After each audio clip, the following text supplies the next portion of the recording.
આપણે જ્યારે કોઈના પણ માટે ક્યાંય શોક પ્રગટ કરવા જઈએ ત્યારે આપણા બધાના મુખમાં એ જ વાત હોય કે જેથી એમની દેહાશક્તિ જાય, સંસાર આસક્તિ જાય. પણ અહીંયા તો પહેલા જ પત્રમાં પુષ્ટિ ભક્તોનું કર્તવ્ય શું? વિચાર કરો. એટલે કહી શકાય કે અહીંયા કોઈ એક ભાઈએ ભાઈને નથી લખ્યું, પણ એક ગુરુ એના શિષ્યને ઉપદેશ આપતા હોય એવા ઉપદેશો આ પત્રમાં મળે.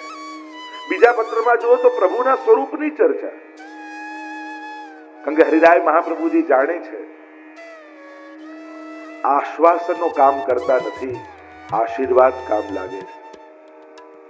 દુનિયાના લોકો કેવલ આશ્વાસન આપી શકે છે, તમારા દુઃખમાં સહભાગી થઈ શકે છે, પણ તમારા દુઃખને હરવાનું સામર્થ્ય આ સંસારમાં નથી.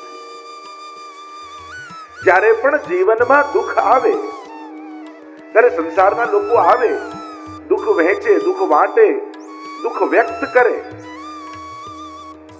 પણ એમ તો ન કહી શકે કે હવે હું આવ્યો એટલે તમારું દુઃખ ગયું. દુઃખ હરી ન શકે. પરમાત્મા હરી છે, ગુરુ હરી છે. ગુરુ રૂપે એક ગુરુ જેને શિષ્યને ઉપદેશ આપતા હોય એ રીતે હરિરાય મહાપ્રભુજી ગોપેશ્વરજીને પત્ર લખી રહ્યા છે. કારણ પ્રપંચ વિસ્મૃતિ પૂર્વક ભગવદાસક્તિ નિરોધ. ગોપેશ્વરજીનો નિરોધ ઠાકોરજીમાં સિદ્ધ કરવાનો છે, અને નિરોધમાં ભગવદ આસક્તિ મુખ્ય છે અને પ્રપંચને વિસ્મૃતિ ગૌણ છે. પ્રપંચ એટલે અહમતા મમતા રૂપ સંસાર. ચિત્તનો ભગવાનમાં નિરોધ થવો, ભગવદમય થઈ જવું. મહાપ્રભુજી નિરોધ શબ્દની વ્યાખ્યા કરે છે પ્રપંચ વિસ્મૃતિ પૂર્વક, એટલે કે અહમતા મમતાત્મક સંસારને ભૂલવું અને પ્રભુમાં પરમ પ્રેમ લગાવવો, એનું નામ નિરોધ. સીધી સાદી ભાષામાં તો આપણને એમ થાય કે ઊંઘની ગોળી ખાઈને સુઈ જઈએ ને તોય સંસાર ભૂલી જવાય. અહીંયા સંસાર ભૂલવો મહત્વનું નથી, અહીંયા મહત્વનું છે ભગવત પ્રેમ સંપાદન થવું. ભગવત પ્રેમ એવો પ્રબળ બની જાય કે સંસારના સુખ દુઃખ અહંતા મમતા જીવને સ્પર્શ જ ન કરે. હરિરાયજી એ કાર્ય કરી રહ્યા છે, એમનું ચિત્તનું ભગવાનમાં નિરોધ કરાવી રહ્યા છે. અને જો ચિત્ત ભગવાનમાં લાગી જશે તો સંસારનું કોઈ પણ દુઃખ દુઃખી નહીં કરે. જો એક વસ્તુ યાદ રાખો, દુઃખ આવવું ન આવવું આપણા હાથમાં નથી.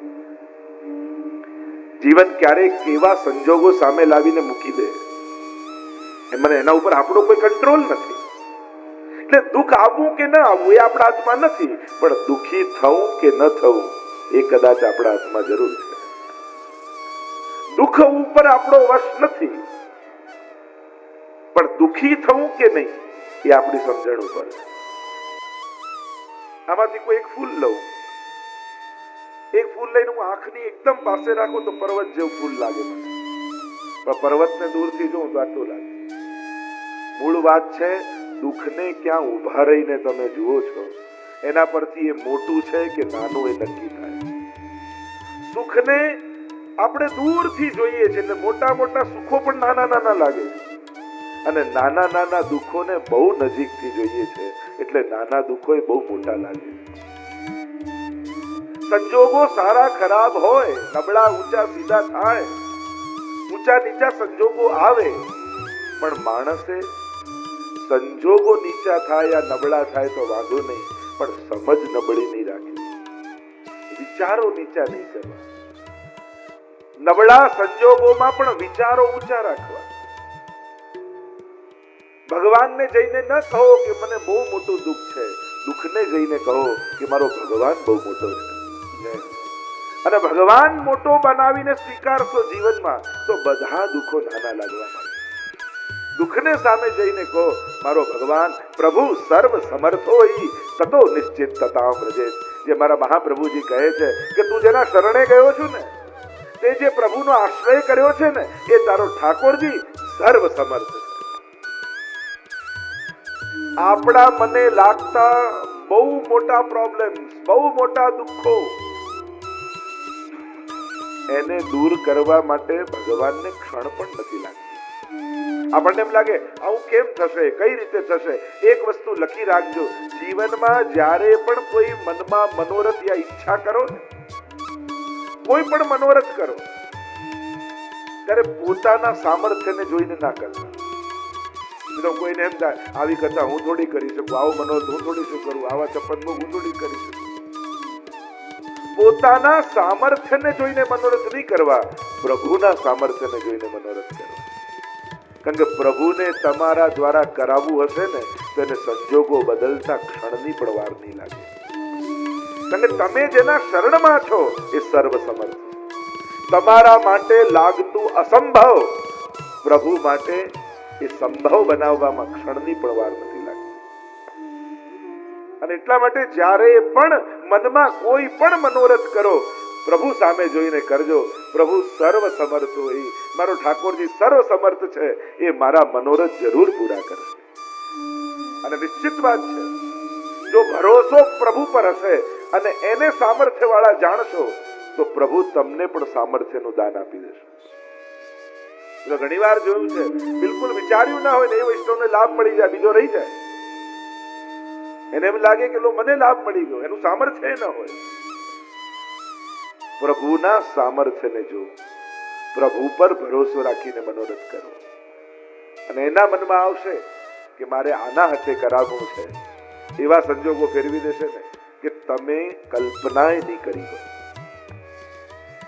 એ જ તો પ્રભુની કૃપા છે ને કે વિચાર્યા કરતા વધારે આપે એ કૃપા. આપણે માંગીએ આપણા જેટલું, પણ એ આપે એના જેવું, એના સામર્થ્ય. અને એટલા માટે પુષ્ટિ માર્ગમાં એટલે જ કહ્યું ને, પ્રાર્થિત એવા તતક્યુષ્યા સ્વામ્યાભિપ્રાય સંશયા. વિવેક ધૈર્યાશ્રય નામના ગ્રંથમાં, સોળસ ગ્રંથમાં મહાપ્રભુજી આજ્ઞા કરે છે કે માંગીને પણ જીવ તું શું કરી લઈશ. માંગવાનો અર્થ મહાપ્રભુજી કહે એ જ થાય છે ને કે તને ભગવાનની ઈચ્છા ઉપર ભરોસો નથી, તને ભગવાનની બુદ્ધિ ઉપર ભરોસો નથી, તને ભગવાનના વિચાર ઉપર ભરોસો નથી. અને એટલા માટે ભગવાનની ઉપર તું તારી ઈચ્છાઓ થોપવાની કોશિશ કરે. પ્રાર્થિત એવા તતક્યુષ્યા સ્વામ્યાભિપ્રાય સંશય. સ્વામીના અભિપ્રાય પર તને સંશય છે. અને એટલા માટે પોતાની બુદ્ધિ પર ભરોસો રાખવા કરતા બુદ્ધિ આપનારની બુદ્ધિ પર ભરોસો રાખો. કારણ કે એ આપશે તો એના સામર્થ્યનું આપશે. કહેતા ને કે એક દીકરો એની માં સાથે ગયો દુકાને શોપિંગ કરવા. એના માં ગયા, ઘણો બધો સામાન ખરીદ્યો. એટલે દુકાન વાળાને થયું કે આ બેન કાયમના ગ્રાહક થઈ જાય તો સારું. એટલે ચોકલેટ નો ડબ્બો ખોલ્યો અને એના દીકરાને આપ્યો કે લઈ લે, તારે જેટલી જોઈએ ને એટલી મુઠ્ઠી ભરી લે. એટલે છોકરો કે ના મારે ના જોઈએ. અરે લઈ લે, તને કહું છું ને. દુકાન વાળો આપે ને કે છોકરાને આપું તો માં ખુશ થાય.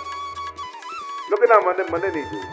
અરે હું તને કહું છું લઈ લે. કે ના મને નહીં જોઈએ. એટલે દુકાન વાળાએ મુઠ્ઠો ભરીને એના ખિસ્સામાં ભરી દીધો.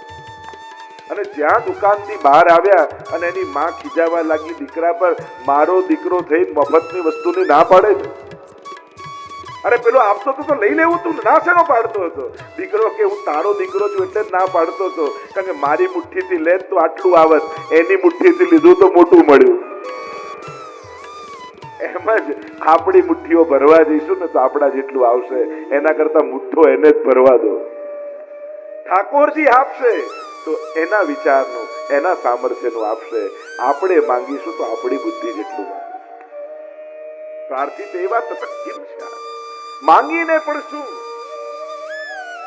અરે આખી દુનિયા ભગવાન પાસે સુખ માંગવા જાય, પણ પ્રભુને એમ થાય કે મારે સુખ જોઈએ તો હું ક્યાં જાઉં. તે મહાપ્રભુજીના સેવકના ઘરે આવીને બિરાજી જાય. કારણ કે આ મહાપ્રભુજીનો સેવક જ આ દુનિયામાં એકમાત્ર એવો છે જે ભગવાનના સુખનો વિચાર કરે. હું શું કરું કે મારા ઠાકોરજીને પ્રસન્નતા થાય. આ વિચાર સાથે વૈષ્ણવ ઠાકોરજીની સન્મુખ જતો હોય. આખી દુનિયા મંદિરે જતી હોય તો વિચારતી હોય શું માંગીશ, શું લઈશ, શું યાચના કરીશ. અને વૈષ્ણવ જ્યારે ઠાકોરજી સન્મુખ જતો હોય ત્યારે મનમાં વિચાર કરે શું આપીશ, આજે પ્રભુને શું લાલ લડાવીશ, આજે પ્રભુની પ્રસન્નતાનો શું વિચાર કરીશ. જ્યાં સતત પ્રભુની પ્રસન્નતાનો વિચાર છે એ પુષ્ટિ ભક્ત છે. શ્રી હરિરાય મહાપ્રભુજી ગોપેશ્વરજીને જે પત્ર લખી રહ્યા છે, હવે તમે પહેલા બે પત્ર વાંચો તો તમને જરાય માનવામાં ના આવે કે શેના માટે લખાઈ રહ્યા. આજે કોઈ જીવન સાથીથી વંચિત થઈ રહ્યું છે, એમના વહુજી લીલામાં પધારી રહ્યા છે, અને આપણે કોઈને આશ્વાસન પત્ર લખીએ તો કેવું લખીએ? એટલે જ આને આશ્વાસન પત્ર નથી કહેવાતા, આને શિક્ષા પત્ર કહેવાય. શિક્ષાના એમ તો બે અર્થ થાય. એક તો દંડ થાય કે આને શિક્ષા કરો, અને એક શિખામણ થાય, એક ઉપદેશ. એને ઉપદેશ કરે, આચાર્ય કૃપા કરે છે. ગુરુને દંડ આપવામાં રસ નથી હોતો, ગુરુને કૃપા કરવામાં રસ હોય. શ્રી હરિરાય મહાપ્રભુજીની કૃપા કરી. ગઈકાલે આપણે દ્વિતીય શિક્ષા પત્રનું અવલોકન કરી રહ્યા હતા, અને આપણે લગભગ 5મા શ્લોકમાં જોયું હતું કે પ્રભુ કઈ રીતે સુધા સંબંધ કરાવી અને જીવને કૃષ્ણ તત્વનો આનંદનું દાન કરે. વ્રજની લીલામાં, દશમ સ્કંદની ભાગવતની લીલામાં ભગવાને કઈ રીતે કૃષ્ણ તત્વનો અધિકાર સર્વ ભક્તોને સંપાદિત કરીને આપ્યો, એની પ્રક્રિયા આપણે જોઈ. કારણ કે પ્રભુ રસો વહી સહજ, રસરૂપ છે, આનંદ રૂપ છે. તમે એને કૃષ્ણ કહો, આનંદ કહો, રસ કહો કે પ્રેમ કહો, આ બધા જ સમાનાર્થી શબ્દો છે. ક્યાંક એને પ્રેમ રૂપ કહો, પ્રેમ હરિ કો રૂપ है, जो हरि प्रेम स्वरूप एक होए द्वै यो लसे, जो सूरज रुधु. का એને આનંદ રૂપ કહ્યું, આનંદ માત્ર કરપાદ મુખોદરાદિ. કા એને મંગલ રૂપ કહ્યો, મંગલમ ભગવાન વિષ્ણુ. કા એને રસરૂપ કહ્યો, રસો વૈ સહ. શાસ્ત્રોના બધા સમાનાર્થી શબ્દો. કા એને કૃષ્ણ કહો, આ કૃષ્ણના જ સમાનાર્થી શબ્દો. એ કૃષ્ણ તત્વનો આસ્વાદ, અનુભવ કઈ રીતે થાય એની પ્રક્રિયા સમજાય. કારણ કે પ્રભુ પાત્રતા સિદ્ધ કરાવીને પછી પ્રાપ્તિ કરાવતા હોય. સૌથી પહેલા જીવની પાત્રતા સિદ્ધ કરે અને પછી પ્રાપ્તિ. વેણુ ગીત અને યુગલ ગીતમાં પણ મહાપ્રભુજી સુબોધનીમાં આજ્ઞા કરે છે. 3 પ્રકારની સુધા પ્રભુ વહાવે છે: દેવ ભોગ્યા, ભગવદ ભોગ્યા, સર્વા ભોગ્યા. અને સુધા સંબંધ પ્રભુએ સર્વ વ્રજ ભક્તોનો કરાવ્યો અને કૃષ્ણ તત્વનો આસ્વાદ કરાવ્યો. આગળ 6થા શ્લોકમાં આપણે જોયું હતું કે પ્રભુ અંકુષ્ઠને મુખમાં પધરાવે અને જીવની ક્રિયાશક્તિ અને જીવની ગતિ અને ક્રિયાશક્તિનું ઉદ્બોધન પ્રભુ કરે છે, રસબોધન કરે છે. ચરણમાં પડેલા જીવોને અધરામૃતનું દાન કરાવે. આપણે કેવા ભાગ્યશાળી છીએ, જે મોટા મોટા દેવતાઓને, બ્રહ્માજી આદિને કણિકા પણ નથી મળતું અધરામૃત, એ રોજ આપણે ઠાકોરજીને મિશ્રી ભોગ ધરીને લઈએ છીએ. શ્રી વલ્લભની કૃપાથી અધરામૃત આપણને મળે. અરે સ્વયં શ્રી વલ્લભ, હરિરાયજી તો આગળ આજ્ઞા કરશે શિક્ષાપત્રમાં, એ પોતે વેણુ દ્વારા જે સુધા પ્રભુએ વાવીને, એ સુધાનું મૂર્તિમંત સ્વરૂપ એ શ્રી મહાપ્રભુજીનું સ્વરૂપ. 7 શ્લોકીમાં એટલે જ ગુસાઈજી પહેલા જ શ્લોકમાં આજ્ઞા કરે છે